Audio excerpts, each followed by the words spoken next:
What's going on, everybody? This is dkdynamite, and this morning we're going to be talking about the Season 3 update that Call of Duty's never really done before. Definitely stay tuned. But before we jump into that, be sure to hit that subscribe button down below, drop a like. Now in the background, enjoy some awesome Airborne Vortex map gameplay. This is a brand new experience as a part of Season 2 Reloaded. Now it's of course just a reskin of Terminal, but gives you some nice post-apocalyptic, alien infestation, overgrown type vibes. It's pretty fun. I mean, the scenery itself does look fairly different, and I think could change up the pacing of the gameplay just a little bit.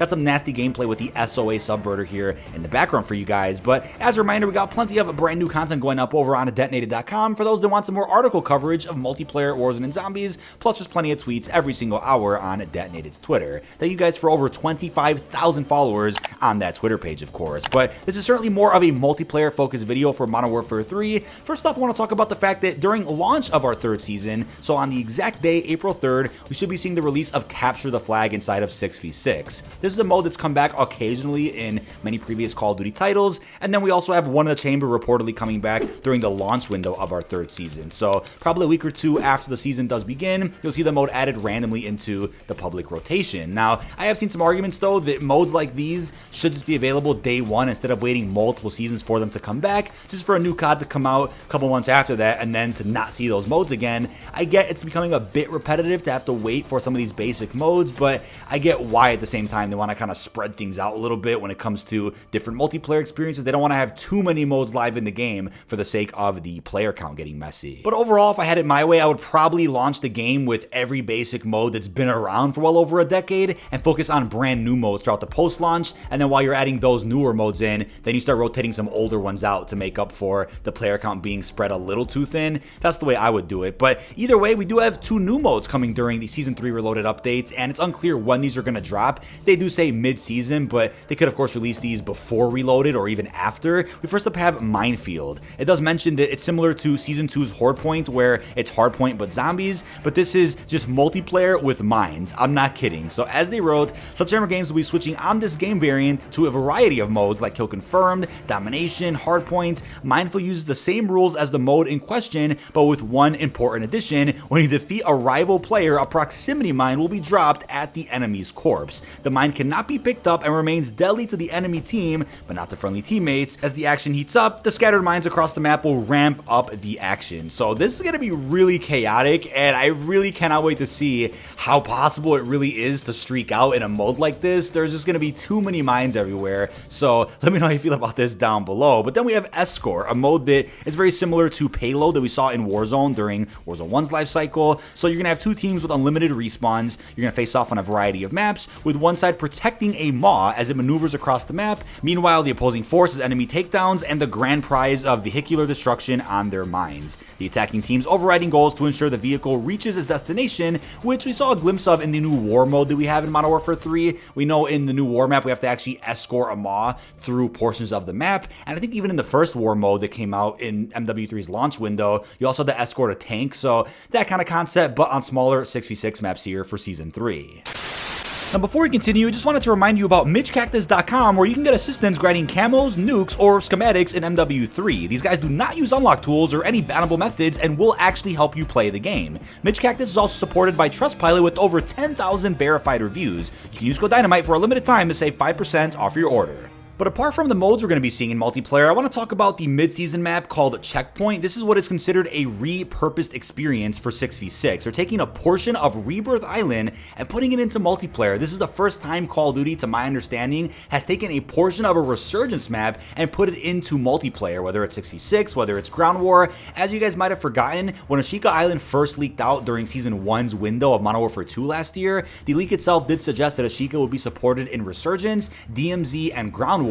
We never ended up seeing the Ground War version of Ashika for whatever reason, but it looks like we're at least starting to see Resurgence maps put into regular multiplayer, which I'm really excited about because Rebirth is of course a fantastic map, and I cannot wait to see how much more chaotic it could be in a 66 type of environment. It's going to be a small size map, and you guys are probably familiar with where this is on Rebirth. It's the very edge of the island itself, which I can't be more excited about. Now it's funny because we were just asking about this in the Bombshell podcast a good year ago. I was thinking, like, why don't we have Resurgence portions turned into multiplayer maps. I'm almost tired of just seeing portions taken out of big battle royale maps. Why don't we see portions taken out of Resurgence maps and repurposed for a multiplayer map like 6v6 or for 2v2 face-off and gunfight? That would be great, and what do you know, we're getting this. And we're actually getting this twice in Season 3. We're also going to be seeing during the launch window a map called Tanked, which is actually the zoo portion of Vandal. It's going to be available for 6v6 and is also medium-sized. You guys are also likely familiar with where this is on Vandal if you've played that map in Battle Royale, Resurgence, or even Lockdown.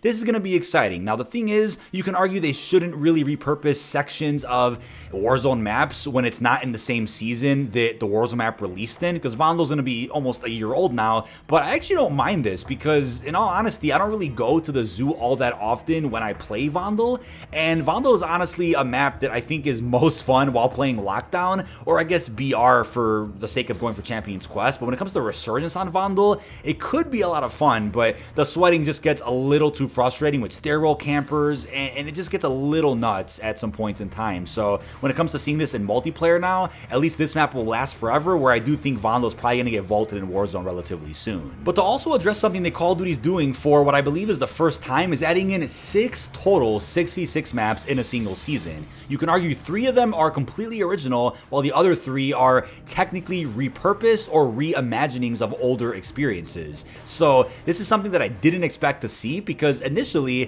when Modern Warfare 3 first released, Sledgehammer did confirm that we're going to at least get 12 original 6v6 maps during the post-launch season. We've got 3 in Season 1, 3 in Season 2, and we're getting, again, 3 original maps here in our 3rd season. This obviously does not include repurposed maps from Warzone experiences, doesn't include remakes of original maps, or potential future remasters that are derived from previous Call of Duty titles. So that's cool to know that we still have quite a few original maps on deck for this game. I wonder if this does mean, because now we have 9 original 6v6 maps, are we only going to see 1 more added in Season 4, then for Season 5 and 6 to give us the last 3 to equal 12? Or was their original statement about 12 maps minimum just a statement they had at the time that didn't reflect what the total original map count's going to be for 6v6 by the end of this game's life cycle? Either way, even if we only get 1 original map in Season 4 and then 5 and then 6, we're probably still going to get more maps for Gunfight, Ground War, and some other remakes for 6v6 that we didn't expect. So either way, multiplayer is still going to be eating well. It's just all about what focus they want to put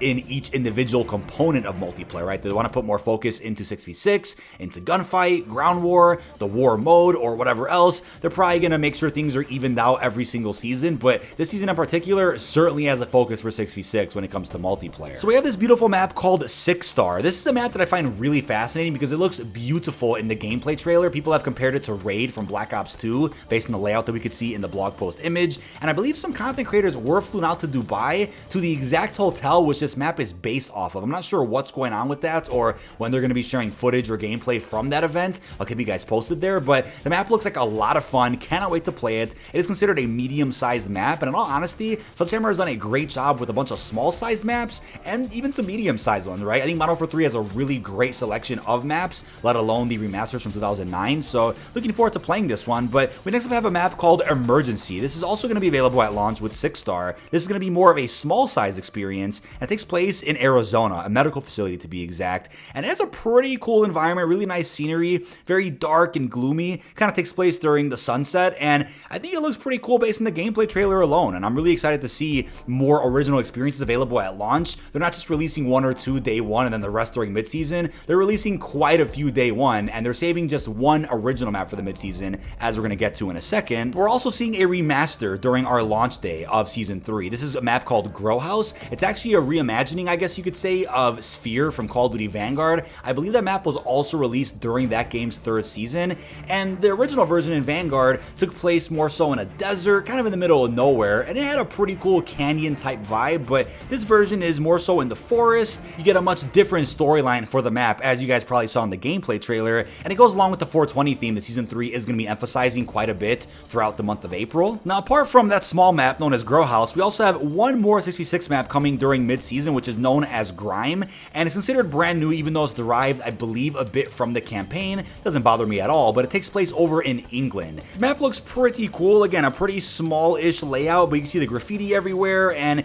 it's probably based off one of those last missions that we got in the MW3 campaign. It does mention that the urban layout does provide a variety of cover opportunities, though you could always head to the Captain's Dog for a pint and a punch. So really looking forward to all these maps for MW3 multiplayer in our third season. It might arguably be the strongest multiplayer offering we've ever gotten during a post-launch window. Let me know if you guys agree with that down below in the comments, but like you put over on Detonated, I think the Season 3 updates of just about every previous COD in the last 5 years has been a pretty strong content offering across the board. I think it was one of the best updates that Modern Warfare 2 had last year. It was very strong for Cold War, and no doubt in my mind that MW3's third season will probably be the best of the bunch by the time the season is over. But that is about it. This has been dkdynamite. Leave our thoughts down below in the comment section. What are your thoughts on the update that we really haven't seen before inside of COD? We're talking multiple 6v6 maps, 6 total in a single season alone, on top of taking Resurgence experiences and turning those into 6v6 maps. How are you feeling about the brand new game modes coming, plus everything else we discussed? Really hope you've enjoyed, and